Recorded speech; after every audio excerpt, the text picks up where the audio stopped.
तो एक viral horror कहानी है मनाली 28 की एम। अब कुछ कहानियां ऐसी होती है ना जो दिमाग में बस अटक जाती हैं। तो सवाल ये है कि ऐसा क्यों होता है। आज हम इसी कहानी के डर को परत दर परत खोलकर देखेंगे कि आखिर इसमें ऐसा क्या है जो इसे इतना खौफनाक बनाता है। और कहानी की शुरुआत ही होती है इस एक लाइन से। जरा सोचिए, एक लोरी जो कि सुकून और बचपन की याद दिलाती है, वो किसी के लिए सबसे डरावना सपना कैसे बन सकती है। बस यही एक सवाल हमें सीधा इस कहानी के गहरे डरावने रहस्य में खींच ले जाता है। तो चलिए कहानी के बिल्कुल शुरू में चलते हैं, देखते हैं कि कौन है इसके किरदार और आखिर ये सफर शुरू ही क्यों हुआ। और हाँ, हर अच्छी हॉरर कहानी की तरह इसकी शुरुआत भी एकदम नॉर्मल, बिल्कुल आम सी लगती है। तो कहानी के सेंटर में है ये चार दोस्त। साहिल, जो हमें ये कहानी सुना रहा है, फिर है उसके जिगरी यार चिराग, अरुण और समय। और इनकी दोस्ती, जैसा कि हम आगे देखेंगे, इस पूरे खौफनाक सफर की सबसे अहम कड़ी है। देखिए, ये कोई मजे मस्ती वाली वेकेशन नहीं थी। इसका एक बहुत बड़ा मकसद था, अपने दोस्त समय को उसके भाई की मौत के सदमे से बाहर निकालना।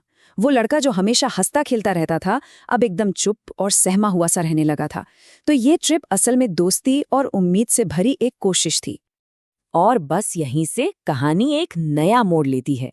एक वार्निंग, एक ऐसी चेतावनी जिसे ये दोस्त नजरअंदाज कर देते हैं, और यही छोटी सी भूल आने वाले खौफ की नींव रखती है। सीन है होटल का। ये लोग चेक इन कर रहे हैं और रिसेप्शनिस्ट बड़े कैजुअली उन्हें एक बात बताता है कि वो जिस जगह जा रहे हैं, रोहतांग पास, उसका मतलब होता है लाशों का ढेर। मतलब सोचकर देखिए, किसी जगह का नाम ही इतना मनहूस। और बात यहीं खत्म नहीं होती। वो रिसेप्शनिस्ट उन्हें साफ साफ चेतावनी भी देता है कि शाम 6 बजे से पहले लौट आना। वो बताता है एक मायावी साहे के बारे में जो रात में घूमता है। लेकिन नौजवानी का जोश, दोस्तों ने इन बातों को अंधविश्वास मानकर मजाक में उड़ा दिया, और शायद यही उनकी सबसे बड़ी गलती थी। तो चेतावनी को नजरअंदाज कर दिया गया, और अब कहानी उस हिस्से में दाखिल होती है जहां डर सिर्फ एक एहसास नहीं बल्कि हकीकत बनना शुरू होता है। ये चारों दोस्त एक ऐसे भयानक लूप में फंसते हैं जहां से अलौकिक घटनाओं का सिलसिला शुरू हो जाता है। अब होता क्या है, रात का समय है, घना कोहरा, गाड़ी बहुत धीरे चल रही है, करीब 30 की स्पीड पर।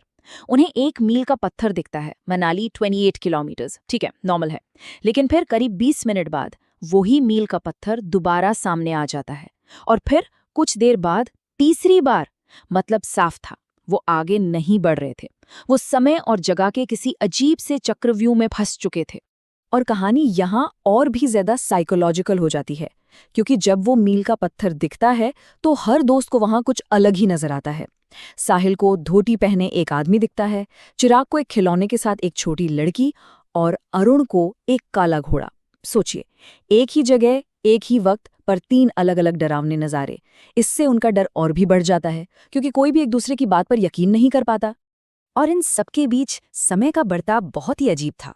मतलब एक तरफ जहां उसके तीनों दोस्त डर से कांप रहे थे, वो बिल्कुल शांत था। उसे उनका डर महसूस ही नहीं हो रहा था। वो तो बस एक ही रट लगाए हुए था, किसी को मदद चाहिए, अगर कोई पूछे तो हमें रुकना चाहिए। और ये पहला साफ इशारा था कि जो कुछ भी हो रहा है उसका सेंटर समय है।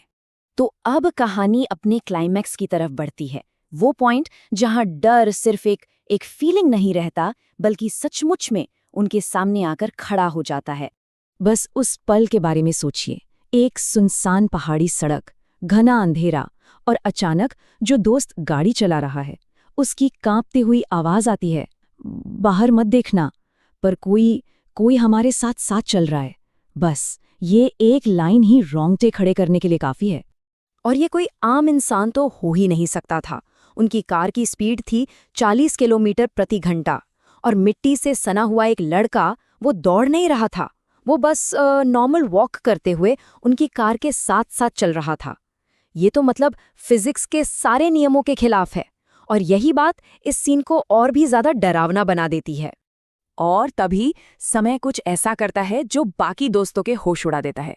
वो गाड़ी की खिड़की खोलता है, और जैसे ही वो लड़का पीछे छूटता है, समय उसे रियर व्यू मिरर में देखकर मुस्कुराता है और हाथ हिलाता है।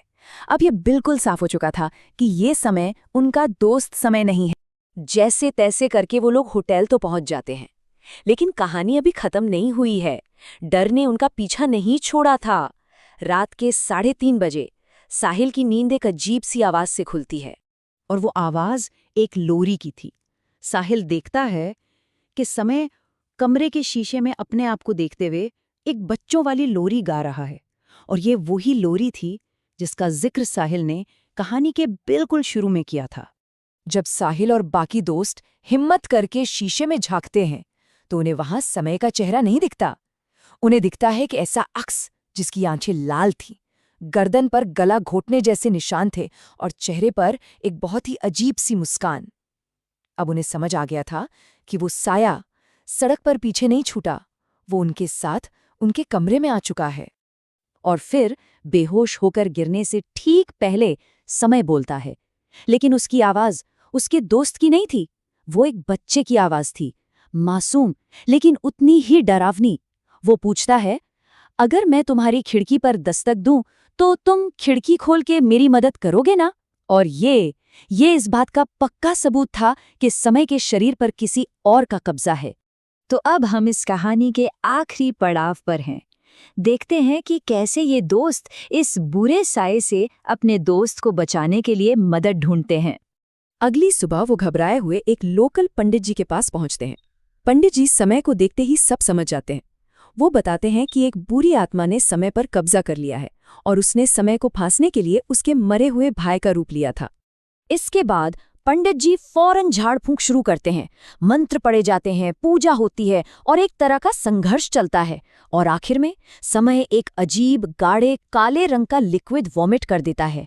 ऐसा लगता है जैसे शरीर के अंदर का सारा जहर, सारा मैल बाहर आ गया हो। वो साया अब जा चुका था। तो कहानी का अंत थोड़ा मिला जुला सा है। अच्छी बात यह है कि समय बिल्कुल ठीक हो जाता है और अपनी नॉर्मल जिंदगी में वापस लौट आता है।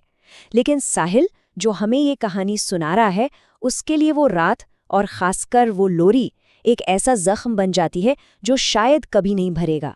और यहीं पर यह कहानी हमें एक बहुत बड़े सवाल के साथ छूट जाती है कि साया तो चला गया, पर क्या उसका छुड़ा हुआ डर कभी पूरी तरह से जाता है, या फिर वो एक बुरे सपने की तरह हमेशा के लिए हमारे जहन में जिंदा रह जाता है।